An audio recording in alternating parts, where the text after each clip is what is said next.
Good morning. Welcome to the Getting Ready for Wine, Women, and Writing. I'm Pamela Fagan Hutchins, and I'll repeat all this at 10 o'clock Central when we have Denise Grover Swank on, and we'll be asking her what's in her coffee cup. I'm coming to you from the face of the Bighorn Mountains in our beautiful Snowersville, Wyoming cabin, where we will, my husband and I, be through the middle of October, and then back in Texas and Nowheresville. So you may hear the FedEx guy coming up the drive. Bless his heart, it's single lane, narrow, winding, steep, and drops off to, I think, hell on one side. It's really steep. You may hear the dogs barking. You may hear horses neighing. It's fly season. I may get buzzed by a fly. But if none of these things bother you, then you'll be in great shape with Denise and me when she shows up. So I am going to go about my business, and well, I'll be back with you in a minute. By the way, I'm not telling you what's in my coffee cup.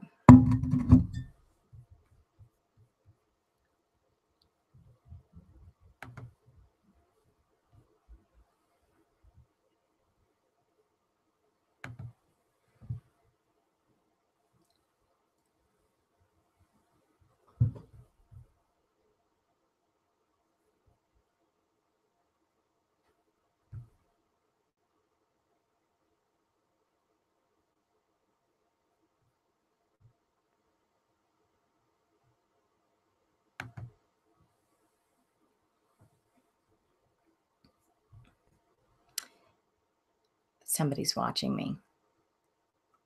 I just saw you pop on. I don't know who you are, but hello and good morning. You missed my intro a second ago. I'm just setting up. So what are you drinking? I would tell you, but I don't want to have to lie. So the thing that's going on right now that's kind of driving me nuts is that I can't get my printer to work. And I have all these great interview notes for Denise for this morning because I prepare like mad for these things. And my husband's upstairs trying to see why our little mountain printer doesn't work. Anyway, ignore me while I look around here and figure out what's going on.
So what I'll probably do, I just posted the update on Facebook. Since you and me are together on this, I'll tell you what's going on. I will probably chop off all this, edit it, and no one will ever see this conversation that you and I are having, mystery person. But it's fun now. I'm trying to memorize the questions I was going to ask Denise since I can't have them in a printed format. It's embarrassing to be watched thinking, oh, my head hurts.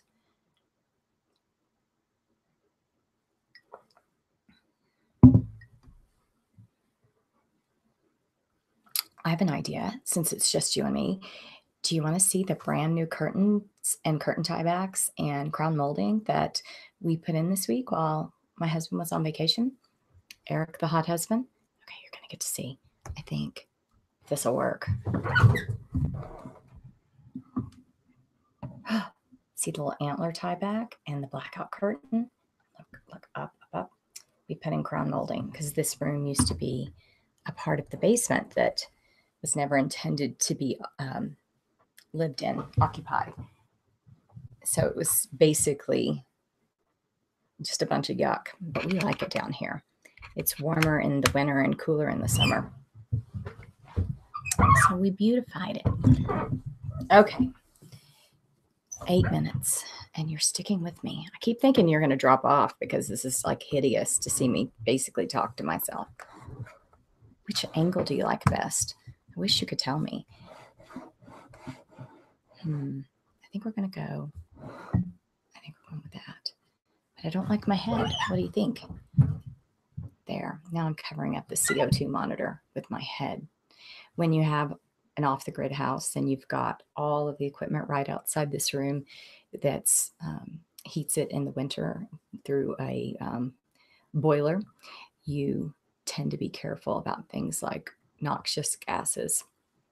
Okay, I'm going to memorize again.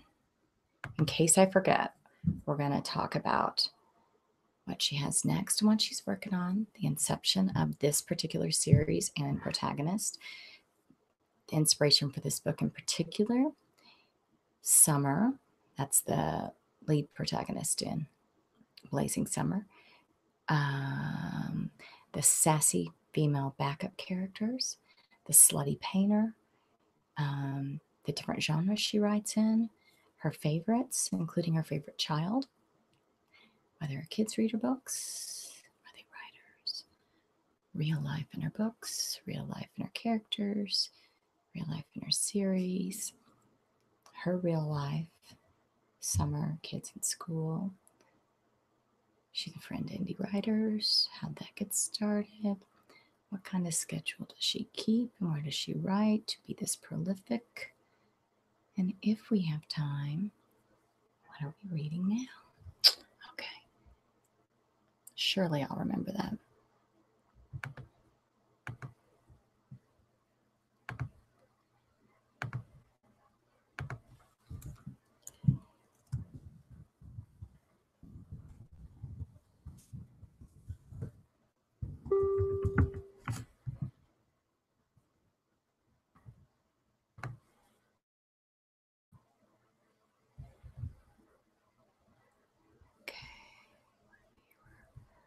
In the hangout, I do not see Denise.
There you are. Oh. I wanted to get on early because I'm like, I always have some kind of blip, like trying to hiccup. Every single time. Well, and this is your first Google Hangout, right?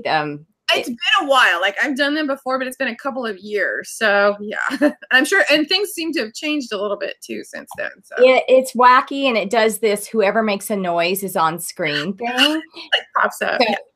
If we both start talking, it's like boom, boom, boom, back and forth. So I'll try to be more quiet and let you shine. So okay. Well, we're actually online. Okay. There we go. I have dogs, and I like tried to chase them all away. So my husband's locked ours upstairs because the FedEx man is driving up the drive, and he was like, "Oh, they're about to go nuts." Stop. Well, the one thing about Google Hangouts is as soon as you're on, you're on. And so people see our little pre-chat here, which is, I think, part of the charm and then part of the terror. Yeah, I know, right? That's why I always tell people, come on early and you'll see us do something really stupid. Yeah, right? It's kind of like behind the scenes. Exactly.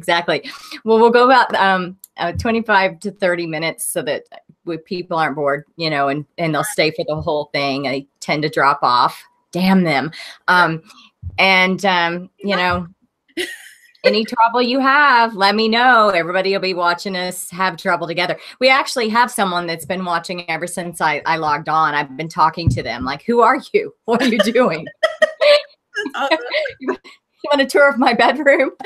And we are actually in my bedroom instead of my office because my parents are here. And every time I tell them we need to be really quiet, it's like, yeah. And then they'll say, Pamela. Yeah. I'm on with Denise Grover Swank. Can you shut up? Like, come on. Guest starring. Guest starring my mother and my Boston Terrier. Are all your kids back at school?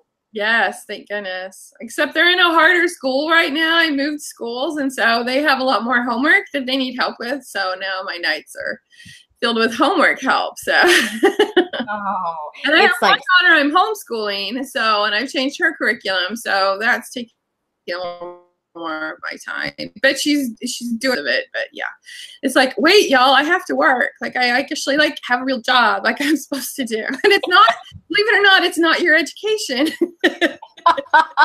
So are most of the classes online with yeah, my homeschool daughter, like we had done like some curriculum workbooks, but I found this online site called Time for Learning, and the lessons have little videos, and they're so she like takes she's supposed to be in 5th grade, but she was 2 grades behind, which is why I pulled her out of school, and she'd been like that since 2nd grade, and she was getting no help, so I pulled her out and took her back to 2nd grade. So we're in 3rd grade math and 4th grade English, and that's since Christmas. So we're like gone from 2nd grade up to that. So yeah, my goal is to have her ready for 6th grade, but we'll see. Well, to get that individual attention and work at her own pace is just, go mom.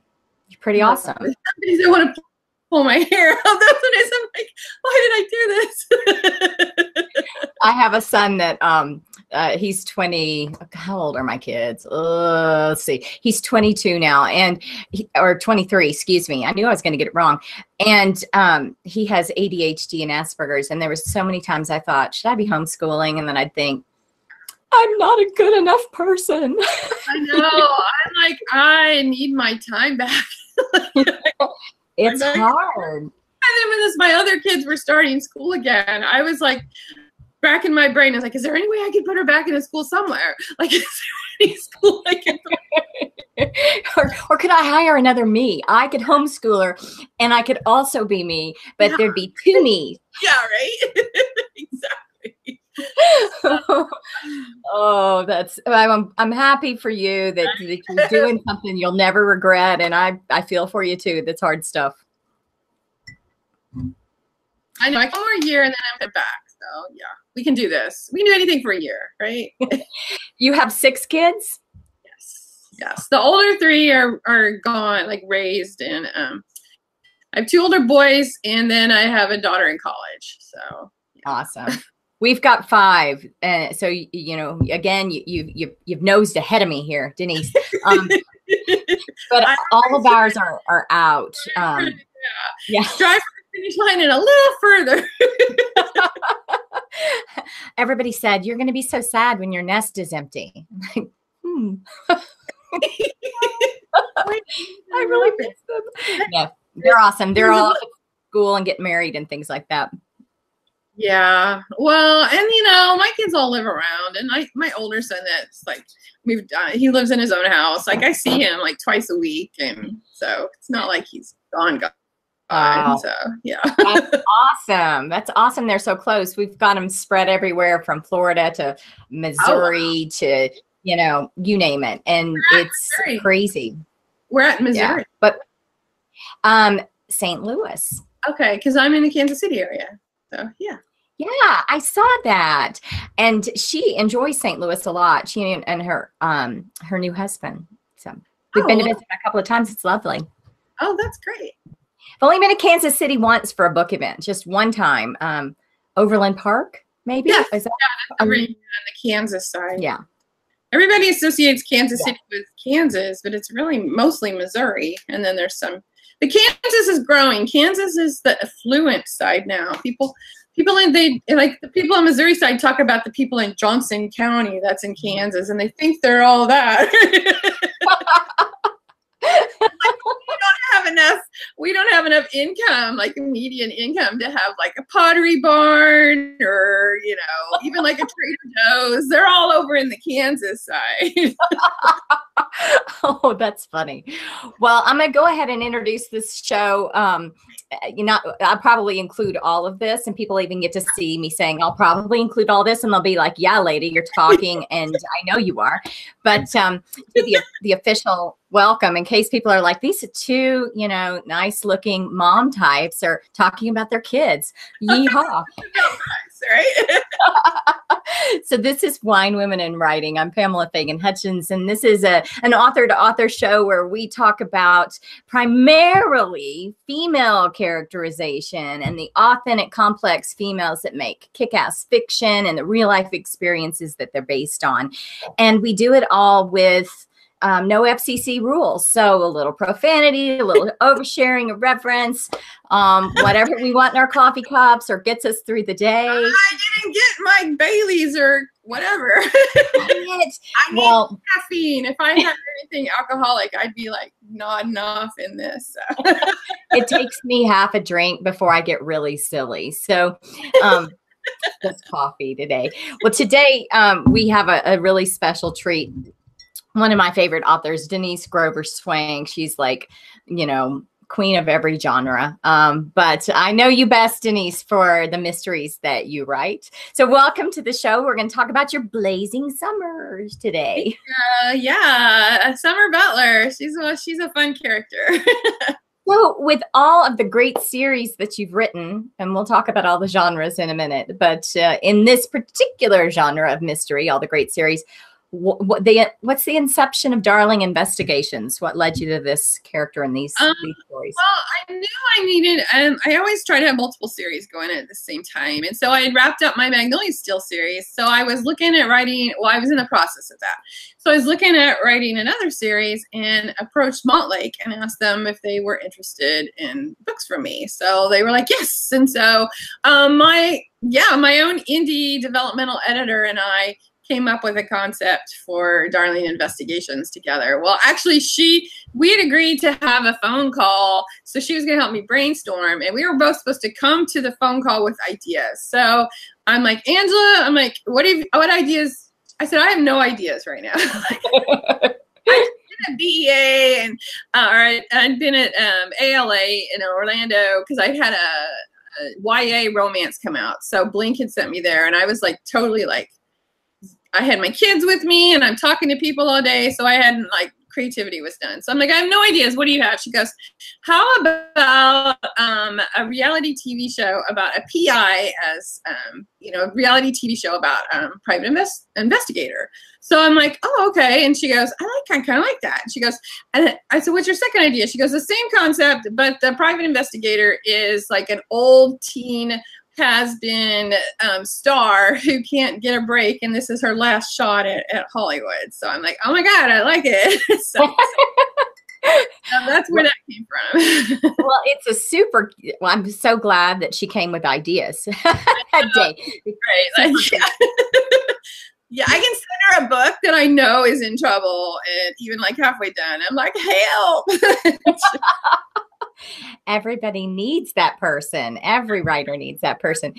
So you ended up with the very delightful Summer Butler. And I got quite a kick out of her as a character, you know, the washed up has-been, the reality TV thing. She's much more capable than anyone gives her credit for, but still manages to get in mess after mess. Is she based on anyone in particular, or is she the imagination? I try not to base my characters on real people, especially people I know, because that'll get you in trouble. Right. The only character I've ever based on a real person is Miss Mildred in the Rose Garner series. She's like the mean neighbor lady across the street. And she is based on an old neighbor I had in the last house I lived on. Only Miss Mildred's nicer than that woman. Yeah. So Miss Mildred doesn't, let's see, that the genesis of Miss Mildred, the neighbor, I bet she doesn't read your books. Oh, no. For some reason, she thought I was white trash. I don't know why. Tell her. Yeah, I know you are, but what am I? You know why? My son, yeah, I know. My son drove his car into the garage door, the metal garage door, and dented it. And at that time, I just didn't have money to fix it, right? I'd had somebody come out and give me an estimate, which was a crazy estimate. And I'm like, I don't have $3,000 to fix this dented garage door. A door we don't even open. It was 3-door. It was the third bay. Well, she came and left me a note saying I was lowering her property value because I had that dent in the garage. Oh, thank you. I didn't notice that dent. Well, she deserved to be a character in your book. She did, yeah. So the stories that you come up with now for Summer and for Darling Investigations, do you work on these with your developmental editor, or did these come to you in like a vision, or you know, how do you come up with them? Usually I come up with them on my own, and sometimes I'll think they have, like, I'm writing them and they're completely different than what I expected. So like, then I gotta sometimes gotta backtrack, or sometimes like I'll live with a character. Usually I have so much scheduled that I'll come up with a concept and then it'll be multiple months before I can get to it. So I kind of like think about the character and think about scenes. And so the character's already kind of coming alive in my head by the time I start writing. Occasionally some of them will be really quiet. Like very early on, I had a YA sci-fi series and that character just really didn't talk to me. Like in my head, like I tried to make her do things in scenes and it just didn't happen. And I realized then when I started writing this, because she was like really depressed. And so like she was, yeah. And so and then it came to me as I started writing. But so a lot of times I do know, I just kind of like put them in scenes and see how they react and see if this is like the character that I'm looking for. I'm introducing a new character and I've had to change her name 3 times because this is very unusual. Like her name just didn't seem to fit her. And so, and her character kind of like changed as I've written it. And so I've had to go back and fix her and make her more how she's become as I've written her, because I hadn't really got to know her yet. So yeah. It's so cool that you talk about that. I've had characters that I thought I'd have trouble with, but I'd lived with so long that when I started writing them, they just leaped off the page. And then I've got others where I thought, oh, this one's going to be so easy for me because I really identify with this character. But it took me 3 book drafts before I was 3 books into the series before I felt like I knew her. Yeah, it just, sometimes they're elusive. Yeah. I know, they're stubborn.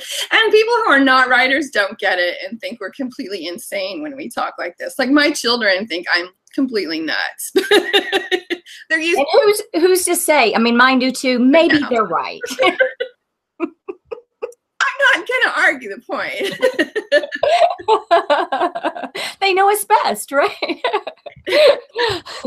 So how do you have a whole lifetime of adventures planned for the Darling investigation series, or is this going to be a couple of books and move on to a new concept, or what do you envision? Well, I actually have an idea for like the next couple of books for that series, but since I sold it to Malt Lake, it's kind of up to them whether they want more or not. Yep. I've considered like trying to continue the series on my own, but that just never works well when someone else is in control of the first books, because like, I'm sure you do the same thing. We use the first books and manipulate the prices and put them on sale, you know, or whatever, and run ads to like get promotion when we have a new release. And so I would be totally at their mercy.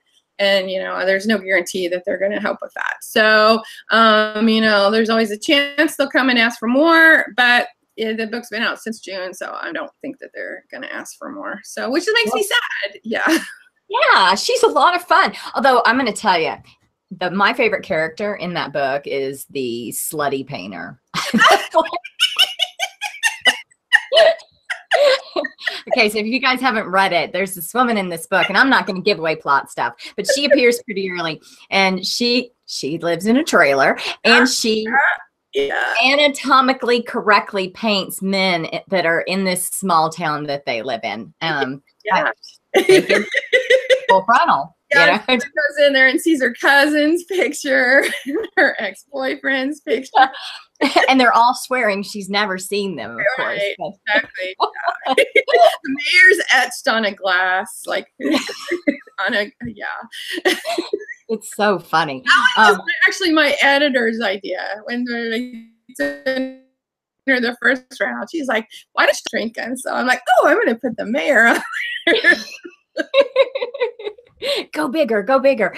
And of course we got good sidekick characters in I love secondary characters. I try to write really well developed secondary characters because they just enrich the story. But it tends to make my books run longer because I spend so much time on the page, with those secondary characters. Exactly. But it also gives you fertile ground for spinoffs. And like a Neely Kate or like Neely Kate, because she's got her own books, and so and readers seem to like those. So I mean, I do. So there you go. There's one reader. Well, that's all I need to know, right? I want more Summer Butler books. You got to figure out a way to do that. But I think the whole concept is genius. And I hope that Montlake, comes around because it's really funny. The setup alone is hilarious, and it provides great fodder for an amateur sleuth, and sometimes you're kind of struggling, like, how do I really motivate my amateur sleuth to be as engaged in this mystery and risk everything for it? Well, here you have it. It's her career to be a fake. She doesn't really know what she's doing. Because like when I was investigating private investigators, I'm like, okay, I need to find the state with the lowest amount of requirements to be a investigator. And then it had Alabama. I think they've since changed the rule, but at one time Alabama was all you had to have, unless you were in a major city like Birmingham, but all you had to have was a business license, and you could call yourself a private investigator for real. Like that makes me ill, because I used to be a PI in Texas. It's a long story, but the short version is that I'm a lawyer, and I had an investigations company doing workplace investigations under my law license, and I had to go sit for a frickin' PI exam and have a PI license, which ended up pretty cool. But it's like ridiculous. Well, I know who to call when I need to ask a question about.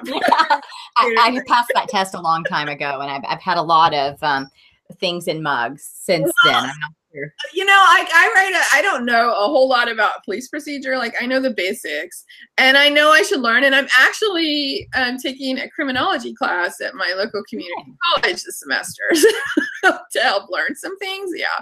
But I had jury duty last spring, I think it was, or last fall, and they want, like, you have to put your profession. So I said I was an author. I used to have to stand up, and the judge is like, "So what do you write?" I said, "Mystery." And he goes, "Oh, so you know a lot about collecting evidence." And I'm like, I try to know as little as possible, which is why I write amateur sleuth. Yeah, so he still like said, "No, you know too much." So I kicked me out. But that's funny. That's why I write small towns where they're incompetent, so I don't have to like pay that much attention. But I'm gonna learn the ropes. Like, this criminology class, I'm hoping like teaches me. Like, that's a super idea. I've been thinking about going to the Writer Police Academy. I went to the very first one, and it was awesome. And I'd like to go back. I haven't found time. I've got it on my schedule for next year. It's my one thing I really, really want to do. And you know, because I spent all my time researching this junk. I know, right? It's nice to like have it all like organized, and yeah. I'd rather maybe in my head, maybe not. Well, if we go, we'll meet in person sometime there. So now, I mentioned earlier, for those of you that don't know, Denise has written a lot of books, and B, in a lot of genres. In fact, it's like multiple genre disorder, you know, like so many genres, like personality issue. So give us an overview of the genres, and you got to tell me why you do it and what you like best. Okay. Well, you know, I started started writing like seriously in 2009. I had written off and on, and in 2009, I had told myself, I'd heard about NaNoWriMo, and I said, okay, it's time to do it. I'm like, either shit or get off the pot. You say you're going to finish a book, do it. So I did. I finished my first book. It was utter crap. It was like utter crap.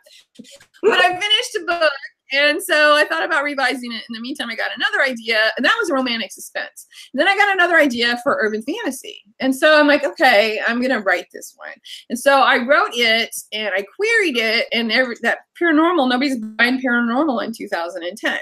So I'm like, okay. So then I came up with an idea for a mystery, which was 28 and a Half Wishes, the first Rose Gardner book. Finished it, sent it out. Nobody wanted it because it had so many genres. It was like, it had coming of age, it was mystery, it was romance, there was a little bit of magical realism in it. It was just like, nobody was interested. So then I'm like, okay, because I was still trying to get published, like through an agent. I was still trying to get an agent. So then I heard YA sci-fi was a big thing. So I'm like, and my daughter was 13, wanted me to write a book she could read. So then I wrote a YA sci-fi, trying to get an agent. And then I got a lot of, oh, we love it, but we have a client with a similar project. And then by this time, it's 2011. And I'm like, okay, well, now what do I do? But then I publishing. And then before, well, I'd known about it, but it was vanity publishing. So I'm like, okay, I'm going to try to publish this on my own. So, and I decided to do 28 and a Half Wishes because nobody wanted that book. I was still wanting to get an agent at that time. But then once I published it, it did well. I just published everything else. So I had published the romance mystery, urban fantasy, and the YA sci-fi. And it was the urban fantasy that like took off. It was like a big success. Yeah. I know, right? Like, people like, I'm writing urban fantasy again, and people like, what? I'm like, that's where I got my start. That's my roots. So yeah. So then I was still writing Rose, and then Rose then was doing really well. And so then I decided to write a romantic or a rom-com series. And that was actually a marketing plan to bring more readers to Rose, because it was a close and a good one. Yeah. And then that one did really well. And then I took my daughter to Paris and came up with an idea for a while. And my daughters are still like, write a series that we can read. So I came up with a YA romance. So I have that. And then somewhere in there, just for fun, my friend Trisha Lee challenged me to write a new adult back in like 2013. So she and I wrote new adult books, novels, and hers like just flew off the page. And mine, oh my God, I kept texting her because she was working at the time. She'd write at lunch. She'd be like, "Oh, I wrote 3,000 words," and I was like, "Oh my God!" And I was like, "It's all about feelings. It's all these feelings." And that was the first book that hit the USA Today list, which is like that's hilarious. Oh my gosh. And so this is the super sexy new adult kind of, or the really, really deep angsty feeling type, or the both? Both. Both.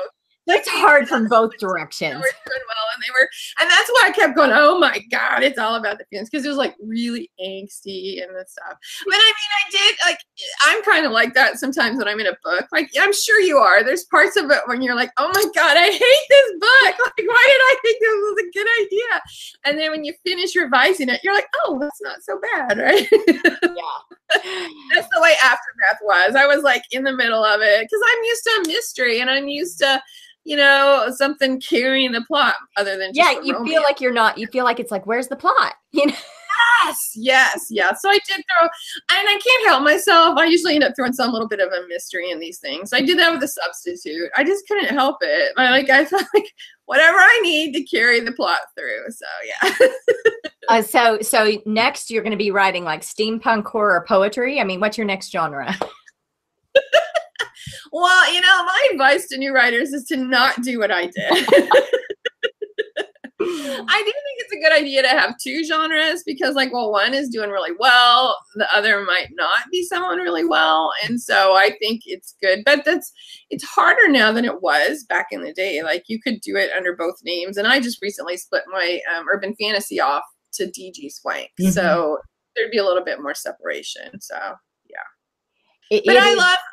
I'm thinking about writing a romantic suspense series, but it's still in my wheelhouse of my mystery romance. And then I have another mystery series that I'm probably going to launch maybe next summer. So I'm trying, deadlines got to me this year.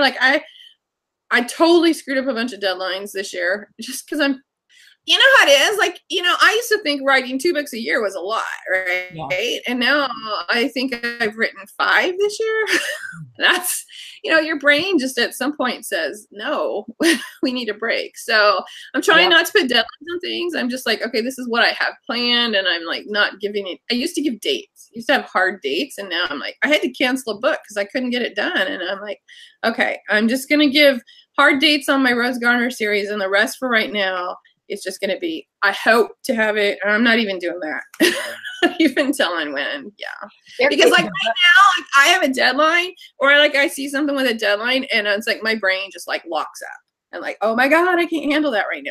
So sure sign that I'm in overwhelm and burnout. And the writing suffers, and that lives forever. So you got to be careful. You got to take care of yourself, but you've also got to take care of your books. And I won't release a crap book.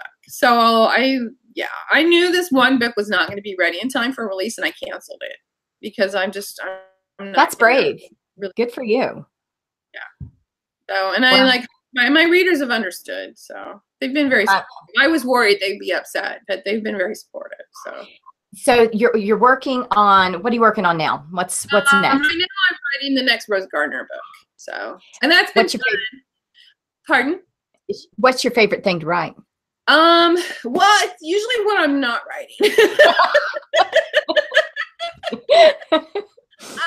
When I'm not writing Rose, it's usually Rose, and when I'm writing Rose or something else, it's urban fantasy. I've had so much fun going back to urban fantasy because you can make the rules. You need something to blow up. You just use magic, right?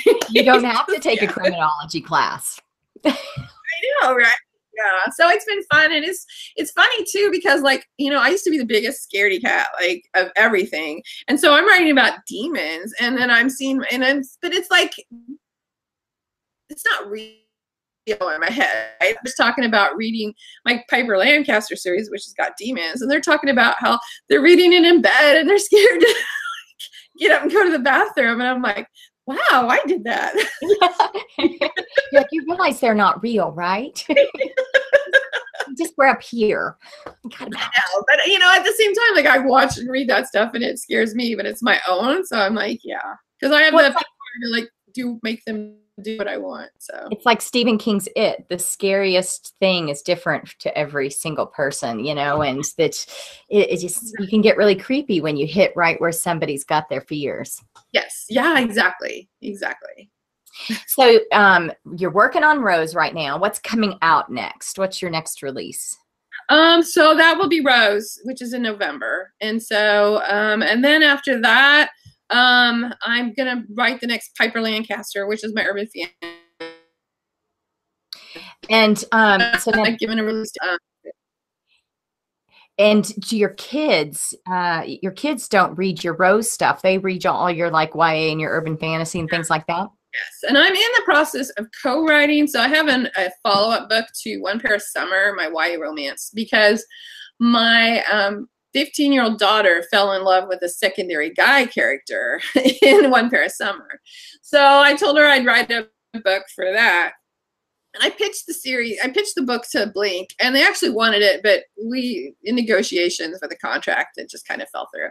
So I told her I'd still write it, but it's just fitting it into the schedule. So I've asked a YA author who writes indie romance to help me co-write the book. So we're kind of in the process. Yeah. So, but I'm the one who's dropped the ball on that because everything else going on with the homeschool and the other kids and trying to write books and my brain locking up. It's like, so I'm not sure when that's going to come out. So still, it's fun. I've never co-written a project. I've done, things that are coming out together that are complementary, but I've never co-written, and I think that would be a real fun. It's like how I've done it. This is my third person I've co-written with, and we write every other chapter. So usually it's like dual POV, and so I'll take one character and they'll take the other character, and then but you have to plot it. Like I'm a huge pantser, so it's harder for me because you have to plot it. Otherwise you're just like nobody knows where they're going, right? It's like a train. Like that, or that telephone game where you whisper something in someone's ear and what does it come out on the other end, Yeah.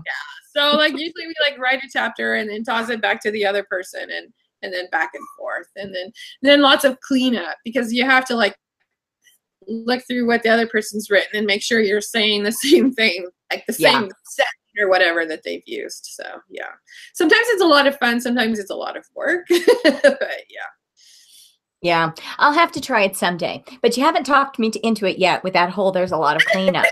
I know, the whole work thing, right? That's work. I don't like that part. I just want to talk to my imaginary friends. Susan, I've gotten to know Susan Boyer, who's also a mystery writer, and she writes the Liz Talbot series. And so she and I are going to meet in North Carolina in November, in Highland, North Carolina, and we are going to write kind of a 2-book series together. I'm going to write the first book, and she's going to write the second book. And so, and I'm going to have some familiar characters in the book I write. So that's gonna be fun. Now that sounds fun, doing it 2 separate books. Yes. So we're gonna like research Highland, and I think she's gonna use it to introduce a new series. So it's gonna be fun. So cool. So well, think of things so a little more fun and different, like the co-writing, and then this series idea, and just things to like give my brain a little bit of a break so that, I'm sharing the burden of some of these things.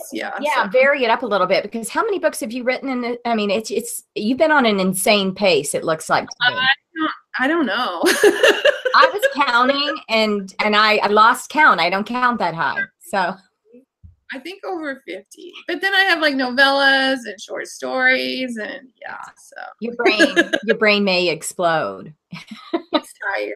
Because like I've always got lots of plots in my head for future books, right? So it's like some variation, even if it's just a germ of an idea, it's still there. So okay, so this is it, the James Patterson of indie writers. So you become a franchise, the Denise Grover Swank franchise.